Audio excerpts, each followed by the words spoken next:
Champions trophy ఆరంభానికి ముందే పలువురు senior క్రికెటర్ల retirement పై వార్తలు వచ్చాయి. రోహిత్ శర్మ, విరాట్ కోహ్లీ, రవీంద్ర జడేజా ఈ మెగా టోర్నీ తర్వాత వన్డేలకు గుడ్ బై చెప్పేస్తారంటూ చాలా మంది అనుకున్నారు. కోహ్లీ గురించి కాకుండా రోహిత్, జడేజా రిటైర్మెంట్ కన్ఫర్మ్ అని డిసైడ్ అయిపోయారు. కానీ ఛాంపియన్స్ ట్రోఫీ టైటిల్ గెలిచిన తర్వాత ఈ వార్తలను రోహిత్ శర్మ ఖండించారు. తాను ఇప్పట్లో రిటైర్ కావడం లేదంటూ క్లారిటీ ఇచ్చాడు. అదే సమయంలో రవీంద్ర జడేజా కూడా వివరణ ఇవ్వాల్సిన పరిస్థితి ఏర్పడింది.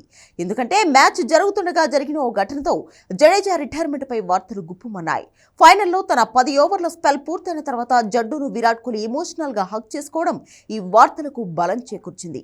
మ్యాచ్ ముగిసిన వెంటనే జడేజా రిటైర్మెంట్ ప్రకటిస్తాడని చాలా మంది అనుకున్నారు. కానీ అలాంటిదేమీ జరగలేదు. తాజాగా ఈ వార్తలకు జడేజా చెక్ పెట్టాడు. ఇన్స్టాగ్రామ్ వేదికగా తన రిటైర్మెంట్ పై వస్తున్న వార్తలను నమ్మవద్దని అభిమానులను కోరాడు. ధన్యవాదాలు అంటూ తన ఇన్స్టా పోస్ట్ లో వెల్లడించాడు.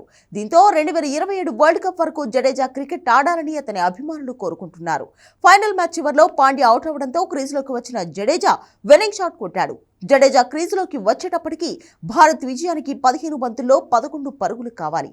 జడ్డు తాను ఎదుర్కొన్న తొలి 2 బంతుల్లో 4 పరుగులు చేశాడు. ఇక 7 బంతుల్లో 2 పరుగులు కావలసిన దశలో జడ్డు 4 బాది 1 ఓవర్ మిగిలి ఉండగానే మ్యాచ్ ముగించేశాడు. అనంతరం పుష్ప రేంజ్ లో సెలబ్రేషన్స్ చేసుకున్నాడు. జడ్డు అంటే నేషనల్ కాదు, ఇంటర్నేషనల్ అంటూ సోషల్ మీడియాలో పోస్ట్ షేర్ చేశాడు. ఇదిలా ఉంటే 2009లో కొలంబోలో శ్రీలంకతో జరిగిన వన్డే మ్యాచ్ ద్వారా జడేజా క్రికెట్ లోకి అరంగేట్రం చేశాడు. ఇప్పటి వరకు 203 మ్యాచ్ల్లో ఆడిన జడేజా 230 వికెట్లు పడగొట్టాడు. బ్యాటింగ్ లో 8150 పరుగులు సాధించాడు.